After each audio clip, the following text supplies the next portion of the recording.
2025 भर्तियों का वर्ष आज ही सुनिश्चित करें अपना सिलेक्शन और डाउनलोड करें तैयारी कर लो ऐप। एसआई भर्ती मामले को लेकर लगातार कोर्ट के अंदर सुनवाई का जो दौर है वो जारी है। तो वहीं पर जो वकील हैं वो अपने अपने जो पक्ष हैं वो यहाँ पर रखते हुए नजर आ रहे हैं। तो वहीं पर आप बता दें कि आज जिस तरीके से मामले की जो सुनवाई है वो कोर्ट के अंदर हुई थी, जिसके बाद में अब इस मामले की जो सुनवाई है वो अगली तारीख 4 तारीख को होगी। फिलहाल विकास विदुड़ी जी हमारे साथ में, उनसे हम बातचीत करेंगे क्योंकि लंबे समय से इस मामले को लेकर वो खुद डटे हुए हैं, चाहे आंदोलन उन्होंने किया हो और इसके साथ ही शहीद स्मारक पर जो धरने पर भी वो बैठे थे, और इसके साथ लगातार जो निगाहें हैं वो इस मामले की जो सुनवाई है उसके ऊपर अटकी हुई नजर आ रही है। सर, क्या कहेंगे अभी जिस तरीके से अगर बात करें तो पिछले लंबे समय से जो कोर्ट में है एसआई भर्ती मामला चलता हुआ नजर आ रहा है। देखो, उम्मीदें बाहर लगाई पड़ी है, निगाहें यहाँ पर टकटकी लगाकर देख रही है कब इसका निर्णय आएगा, लेकिन अभी भी थोड़ा टाइम लगने वाला है क्योंकि अभी भी जो सुनवाई है वो अब 4 तारीख को होने वाली है। देखिए सर, आप सही कह रहे हैं कि निश्चित रूप से पब्लिक डोमेन का मुद्दा बन चुका है और राजस्थान के सभी नौजवानों की, पूरे प्रदेश भर के लोगों की निगाहें इस मुद्दे पर टिकी हुई है कि माननीय न्यायालय क्या फैसला सुनाने जा रहा है।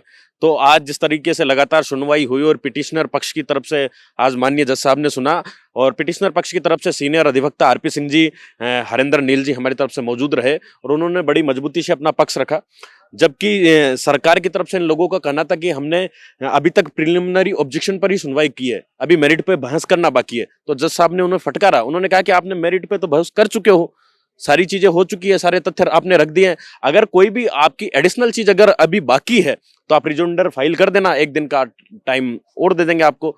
तो अब सरकार कुछ नहीं अब गुमराह हो रही है और समय लेने की कोशिश कर रही है। अब रिजोंडर के लिए जज साहब ने कहा तो उनको लग रहा है कि कहीं ना हम एक आध पेज में हम क्या पता सारी चीजें नहीं लिख पाए, कुछ और रह जाए, फिर हम दोबारा टाइम मांगे, जज साहब टाइम देंगे नहीं क्योंकि सरकार हर बार गुमराह करने का प्रयास कर रही है।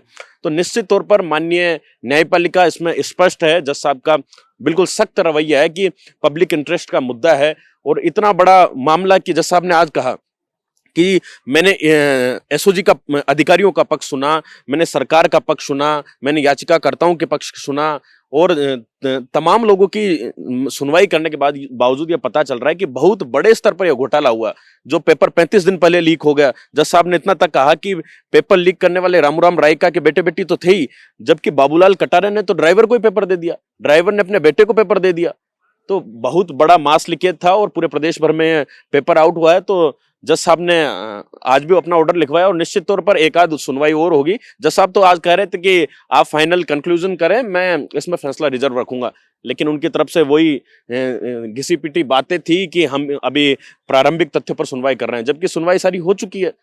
तो सरकार का एक धड़ा बिल्कुल डरा हुआ है क्योंकि माननीय न्यायालय वास्तव में सख्त है और न्यायपालिका इसमें वास्तविक तौर पर न्याय करेगी। युवाओं को इंसाफ मिलेगा। जो 4 साल से हम दर दर की ठोकरें खा रहे थे, सड़कों पे दर्जनों आंदोलन किया, आज 2-4 मुकदमे मेरे ऊपर लगे हुए हैं। पिछले 100 दिनों से सांसद हनुमान बेनीवाल के नेतृत्व में शहीद स्मारक पर आंदोलन चल रहा है। धन्यवाद देना चाहूंगा मैं ऐसे लड़ाका को, धन्यवाद देना चाहूंगा मैं डॉक्टर किरोड़ी लाल को, जिन्होंने राजस्थान में पेपर लीक के गठजोड़ को उजागर करने का काम किया। ऐसा ही भर्ती मुद्दे पर अगर कोई सबसे पहले बोला तो डॉक्टर किरोड़ी लाल था, जो उसी शहीद स्मारक पर 5 दिनों तक धरने पर रहा, जिस पर सांसद हनुमान बेनीवाल को 100 दिन हो गए। 2021 में शुरुआत कर दी किरोड़ी लाल जी ने तो, लेकिन सरकार कहीं दबी कुचली नजर आ रही थी। अपने ही लोगों को बचाने के चक्कर में किरोड़ी लाल जी को अनसुना कर दिया। अपने ही लोगों को बचाने के चक्कर में पूरे राजस्थान का जो विपक्ष भी चिक चिक कर चिल्ला कर कह रहा है कि भाई ऐसा ही भर्ती का फैसला करो, लेकिन माननीय मुख्यमंत्री जी के पास कोई जवाब नहीं है।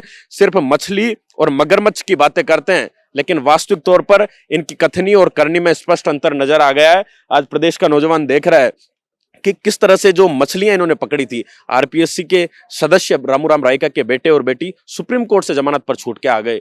तो मतलब कहां न्याय हो पा रहा है? सरकार की तरफ से फिर भी नहीं हो पा रही और लगातार माननीय न्यायपालिका को गुमराह किया जा रहा है। लेकिन जज साहब ने हर एक पक्ष को बड़े बारीकी से सुना, उसमें ईडी का पक्ष भी रहा, आरपीएससी का पक्ष भी रहा, आरपीएससी के सेक्रेटरी को यहां तलब किया, आरपीएससी की तरफ से अधिवक्ता है, सरकार की तरफ से पक्ष सुना। तमाम लोगों को सुनने के बाद अब अंतिम रूप से आज पिटिशनर का एक पक्ष सुन लिया गया है। आने वाले समय में एक आध पक्ष जो अन्य पक्ष बचे हुए हैं उनको माननीय जज साहब सुनेंगे और एक आध पक्ष सुनने के बाद इस फैसले को जज साहब रिजर्व रखेंगे। और जो प्रदेश के नौजवान जिस उम्मीद के साथ न्यायपालिका को देख रहे हैं, तो निश्चित तौर पर यह एक ऐतिहासिक फैसला होगा और प्रदेश में यह फैसला आने वाली भर्तियों में नजीर साबित होगा। जिस तरह अब आज हमारे पिटिशनर पक्ष की तरफ से एआईपीएमटी 2015 का मामला बताया गया, जिसमें 40-45 लोगों की गिरफ्तारी हुई थी सिर्फ, लेकिन उस भर्ती परीक्षा को निरस्त करना पड़ा मोदी सरकार के न चाहते हुए भी। हमारी तरफ से पिटिशनर पक्ष की तरफ से आज बंगाल भर्ती का जजमेंट बताया गया कि किस तरह वहां वैशाखी भट्टाचार्य वर्सेज स्टेट वेस्ट बंगाल, तो उन दोनों के बीच जो लंबा अरसे से 2015 से 25 तक जो बहस चली, जो जंग चली, उसके बावजूद उन लोगों की जीत हो पाई। तो ऐसे लैंडमार्क जजमेंट हमारी तरफ से रखे गए और आने वाले समय में जज साहब इसमें वास्तविक तौर पर न्याय करके एक ऐतिहासिक फैसला लेंगे जो भारत में आने वाली भर्तियों में पारदर्शिता के तौर पर एक नजीर के रूप में साबित होगा। जी देखिए, बिल्कुल जिस तरीके से अगर एसआई भर्ती मामले को देखें तो लगातार जो कार्रवाई है वो चलती हुई नजर आ रही है, सुनवाई का जो दौर है वो यहाँ पर चलता हुआ नजर आ रहा है। लेकिन ऐसे में माना जा सकता है, क्योंकि देखिए बाहर जितने भी युवा हैं सब इस मामले पर टकटकी लगाकर बैठे हैं कि कब इस मामले में जो ऐतिहासिक जो निर्णय है वो यहाँ पर आता हुआ नजर आएगा। लेकिन माना जा सकता है कि अभी जिस तरीके से सुनवाई का जो दौर चल रहा है, देखिए हर एक पहलू को, हर एक चीजों को बिल्कुल ध्यानपूर्वक यहाँ पर जज साहब में सुनते हुए नजर आ रहे हैं। ऐसे में क्या लग रहा है कि ये जिस तरीके से हर पक्ष सुन लिया गया है, ऐसे में जिस तरीके से जो एसआई भर्ती मामले की जो ये भर्ती हटाने की जो बात है वो करते हुए नजर आ रहे हैं, लेकिन समय ऐसा नहीं जा रहा कि बार बार में समय को आगे बढ़ाने की कोशिश की जा रही है, कैसे न कैसे इस मामले को और आगे बढ़ाया जा सके? तो सर, सरकार तो भागना चाहती है मुद्दे से ही। आज जज साहब ने एजी साहब को फटकारा। जज साहब ने कहा कि स्टेट का सबसे बड़ा legal officer, one of the advocate of the state, जो सबसे बड़ा विधि का ज्ञाता है, उसने अपनी पहले रिकमेंडेशन क्या दी, उसके बाद क्या दी। मतलब एक व्यक्ति दो बातें कैसे कर सकता है? सुबह आप क्या बोल रहे हो, शाम को कुछ बोल रहे हो। सरकार एक बार 6 मंत्रियों की जो सब कमेटी रिपोर्ट क्या देती है, बाद में रिपोर्ट को बदल देती है।